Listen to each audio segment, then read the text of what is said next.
आज आपण बघणार आहोत भाजणीची चकली. तर ही घरीच भाजणी करून दळून आणलेलं आहे पीठ. तर हे बघा, अर्धा किलो तरी पीठ असेल. यामध्ये घातले चवीपुरतं तिखट घातले, अर्धा चमचा ओवा घातलाय, चिमूटभर हळद घातली, 1 चमचाभर पांढरे तीळ घातलेत आणि चवीनुसार मीठ घातले. मी मीठ नेहमी हातानेच घालते म्हणजे अंदाज कळतो.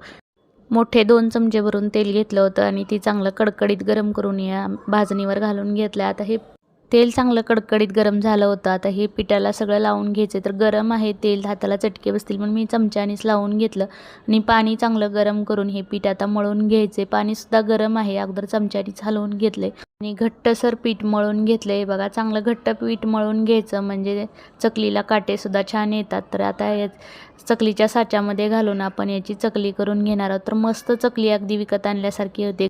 तर तेलसुद्धा आपण दुसरीकडे गरम करत ठेवलेलं आहे. चकल्या मी आता प्लेटमध्ये पाडून घेतल्या आणि चकल्या तळून घेतलेल्या आहेत.